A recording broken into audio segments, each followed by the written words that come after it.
原来用 RSI 逆向买股票这么准，如果你经常一买股票就跌，那么这个视频你一定要看到最后，因为我将站在主力的角度为你分享机构洗盘套路，从而安全买入回调底部。喜欢抄底牛股的朋友们，建议点赞订阅，反复观看。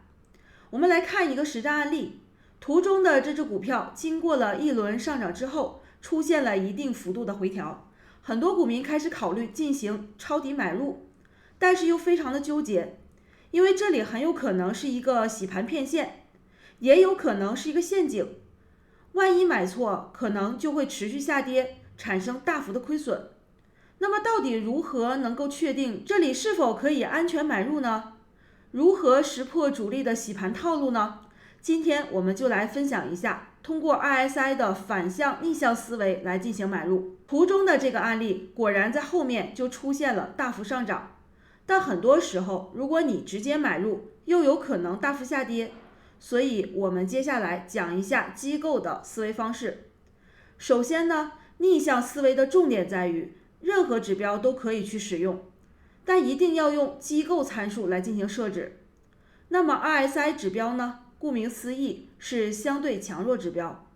那么在机构洗盘的时候呢，会专门把这个指标洗成刚刚走弱，出现卖点的样子，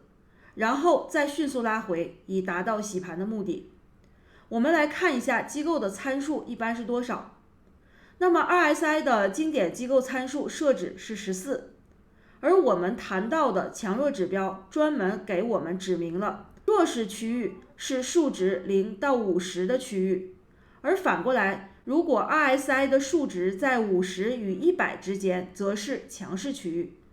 那么我们来具体看一下机构庄家是如何利用这个指标来进行洗盘的。首先呢，图中的 RSI 是我们已经改成了机构参数，注意一定要改成机构参数。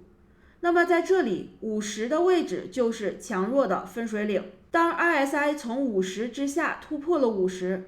并且持续保持在50之上，这是一个安全的强势区域。而随后呢，出现了回调，我们发现还是刚刚的这只股票出现回调之后，机构为了达到洗盘的目的，故意将股价调整深度够深，让指标刚刚跌破50，产生了变弱的信号，而很快 RSI 就回到了50之上。这说明什么呢？这就是经典的机构洗盘骗线行为。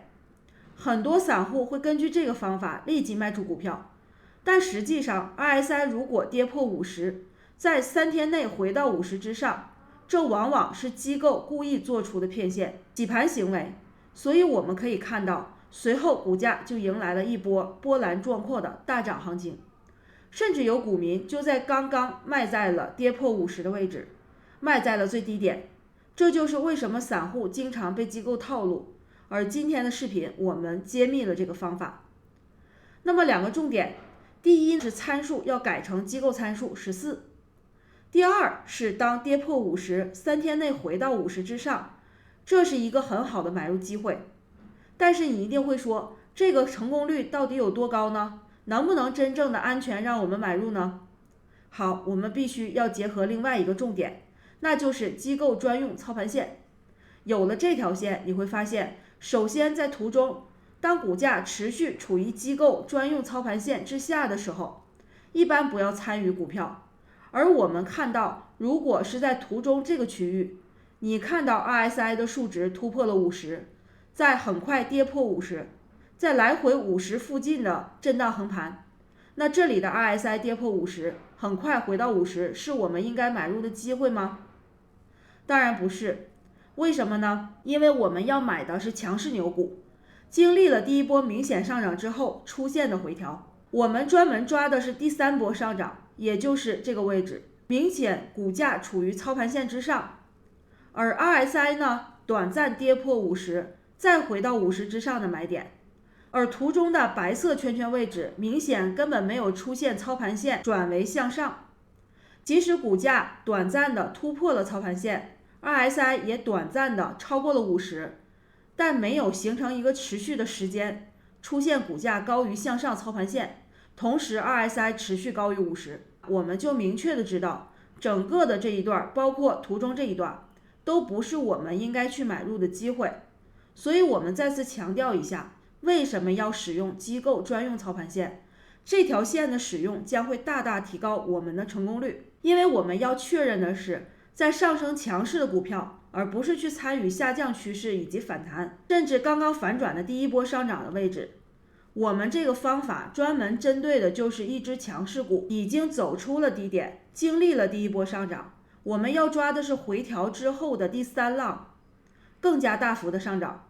加上了操盘线，那么这个方法的使用将会大大的提高命中率，可以达到80%甚至90%。但是任何的方法都不可能100%的准确。如果使用这个方法有操盘线，也有 RSI 跌破50再重回50的双重验证，那么万一如果买入之后出现了下跌或者错误的买入，如何能够降低损失呢？我们要使用 RSI 重回50之上后本轮回调的最低点作为止损价格。如果后面的股价收盘跌破止损价格，则立即出局。否则我们看到，只要在 RSI 迅速回到50之上后，后面的股价震荡回调，收盘价只要不跌破这一轮的最低点，那即可认为是正常的震荡，我们只需要继续持股，迎来后面大幅的利润。好，让我们来简单总结一下 RSI 的逆向思维抓回调的战法，有3个重点。第一，上升回调的股票 RSI 跌破50后，3天内迅速回到50之上。第二，机构专用操盘线必须是方向向上的。第三，回调越靠近操盘线越好。以上的方法你学会了吗？关于今天的 RSI 逆向思维抓回调的方法，有任何的相关问题，欢迎大家在评论区留言。我是爱分享股票知识的 Lucy， 欢迎关注、转发加点赞，下期精彩持续看。